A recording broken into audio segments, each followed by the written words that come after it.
ఇసుక అంబేద్కర్ పై అమిత్ షా చేసిన వ్యాఖ్యలు దుమారం రేపుతున్నాయి. హనుమకొండ జిల్లా షాయంపేటలో కాంగ్రెస్ నేతలు నిరసన కార్యక్రమాలు నిర్వహించారు. అమిత్ షా వ్యాఖ్యలను ఎమ్మెల్యే గండ్ర సత్యనారాయణ రావు ఖండించారు.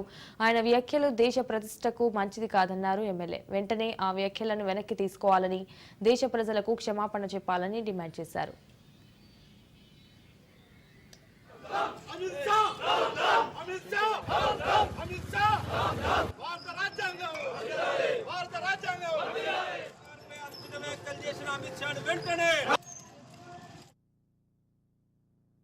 రాజ్యాంగాన్ని అమలు చేయాలని విలువలను మంటగలుపుతున్నారని పార్లమెంట్ సభ్యులు అడగడంతో పార్లమెంట్ సభ్యుల మీద అనుచిత వ్యాఖ్యలు ఏదైతే అంబేద్కర్ అంటారు, అంబేద్కర్ బదులు ఉన్న దేవుణ్ణి తలుచుకోండి స్వర్గం పోతారని మరి మాట్లాడడము, ఇది ప్రజాస్వామ్యాన్ని అంబేద్కర్ రాసినటువంటి రాజ్యాంగాన్ని తొక్కే విధంగా మంటలు కలిపే విధంగా అంబేద్కర్ వాక్యాలు మొత్తం కూడా తీవ్రంగా ఖండించవలసినటువంటి అవసరం ఉంది. అంబేద్కర్ రాసినటువంటి రాజ్యాంగం ఏదైతే అంబేద్కర్ని అవమానించారో ఆయనను వెంటనే క్యాబినెట్ నుంచి బర్తరఫ్ చేయాలని భారతదేశ వ్యాప్తంగా కూడా నిరసన తెలిపినా దాన్ని ప్రధానమంత్రి సమర్థించుకునే విధంగా ఈరోజు మాట్లాడము సిగ్గుసేటైనటువంటి విషయం.